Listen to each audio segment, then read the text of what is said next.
কেন যেন মনে হয় আমাদের সরকার এক্ষেত্রে ফেল করবে। ওয়াকার বাংলাদেশের অস্তিত্বকে ধারণ করে না।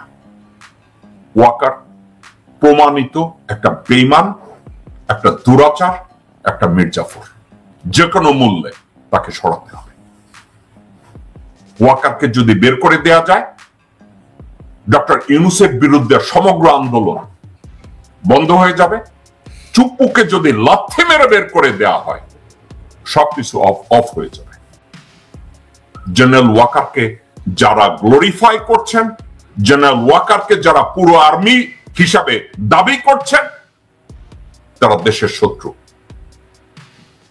জেনারেল ওয়াকারকে যারা দেশের সশস্ত্র বাহিনীর নেতা মনে করছেন এবং মনে করেন তারা পুরো আর্মি, তারা বোকার স্বর্গে বাস করছেন।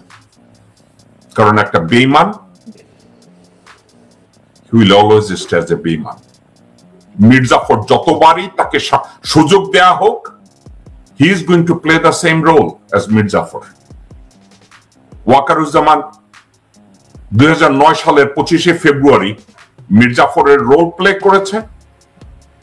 আর্মিতে সেনাপ্রধান হয়ে সে আয়নাঘর প্রতিষ্ঠা এবং এটার কন্টিনিউয়েন্স তার লিডারশিপের মধ্যে হয়েছে। আর্মিকে দিয়ে জনগণের বুকে গুলি করিয়েছে, গণহত্যা চালিয়েছে এবং ডক্টর মোহাম্মদ ইউনূস যাতে আয়না ঘরে যেতে না পারে সর্বান্তকরণে সে চেষ্টা করেছে।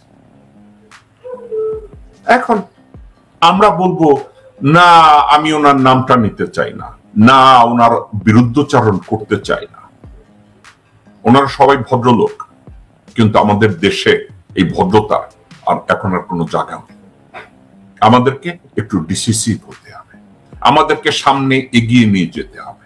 বিএনপির সব মির্জাফররা মির্জাফর ওয়াকারকে পছন্দ করে।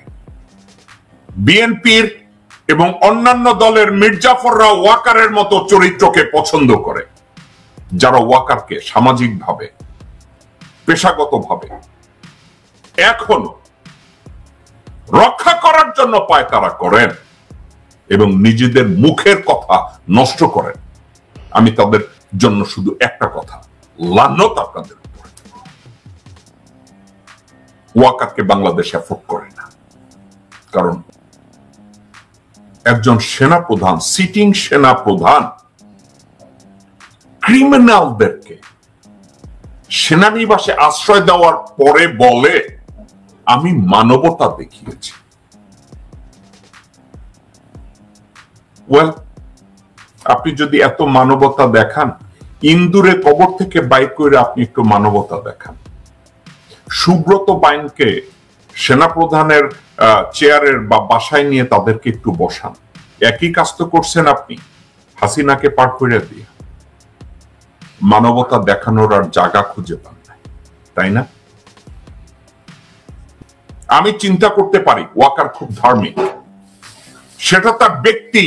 ওয়াকার খুব ধার্মিক। আপনি একজন মানুষের বিশ্বাসের জন্য যদি একটা দেশ ধ্বংস হয়ে যায়, একটা বিশ্বাসের জন্য যদি একটা সমাজ নষ্ট হয়ে যায়, একটা বিশ্বাসের জন্য যদি দেশের সার্বভৌমত্ব কলঙ্কিত হয়, সেক্ষেত্রে আমি বেনিফিট অফ দ্য ডাউট শুধু জেনারেল ওয়াকার না, ওয়াকারের জায়গায় যদি আমার বাবা জান থাকতেন এবং অন্য কেউ থাকতেন, আমি বলতাম যে তাদেরকে রিমুভ করা হোক উইদাউট এ ডাউট।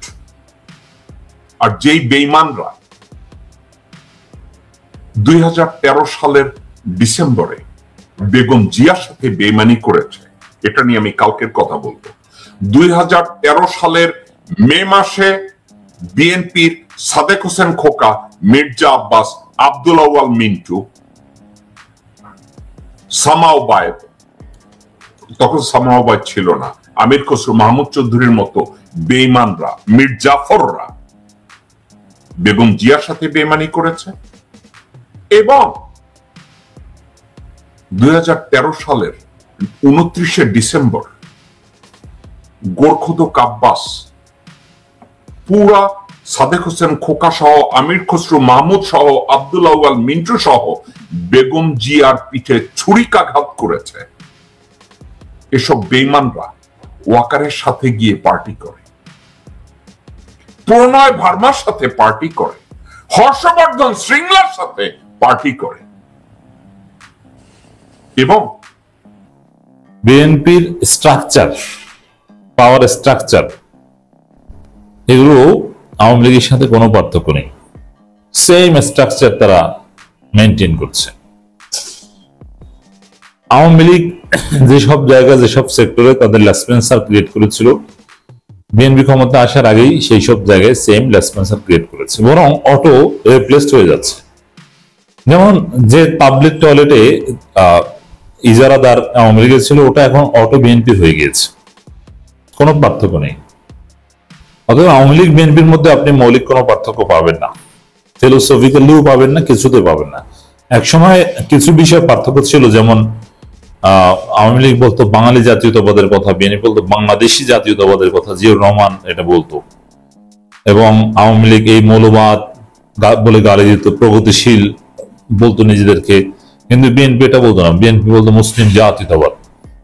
কিন্তু এখন বিএনপিও প্রতিপক্ষকে মৌলবাদ বলে গালি দেয়, নিজেদেরকে প্রগতিশীল বলে, এবং তারেক রহমানও বাঙালি জাতীয়তাবাদ বলে, অসাম্প্রদায়িক বাংলাদেশ গড়ার কথা বলে।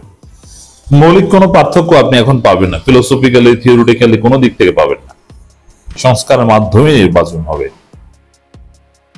জাতীয় ঐক্যমত কমিশনের সদস্য সুজন সম্পাদক ডক্টর বদিউল আলম মজুমদার বলেছেন, আবু সাইদ সহ ছাত্ররা প্রাণ দিয়েছিল দেশের মৌলিক সংস্কারের জন্য। সংস্কার ছাড়া নির্বাচন হলে স্বৈরাচারী ব্যবস্থায় দেশ ফিরে আসার আশঙ্কা থেকে যায়। আর বিএনপি তো স্বৈরাচার হতে চায়, কিন্তু আমি একটা আলোচনায় বলেছি যে বিএনপি স্বৈরাচার হওয়ার মতো কোনো সক্ষমতা নেই, মুরদ নেই। স্বৈরাচার হওয়ার সিঁড়িতে পাড়া দিলেই সিঁড়ি সহ ভেঙে বিএনপি পিছলে পড়ে যাবে। স্বৈরাচার হতে যে যোগ্যতা লাগে সেই যোগ্যতা নেই, অনেক পাওয়ার লাগে, হ্যাডম লাগে, সংবাদপত্র দখল, প্রশাসন, সব দলীয়করণ, অনেক কিছু করা লাগে। বিএনপি গুলো কিছুই পারবে না, আমার পারে না। বিএনপি আকাম করতে গেলে ধরা পড়ে, পারে না। যেমন 2006 সালে ভোট চুরি করার চেষ্টা করেছিল না, পেরেছে?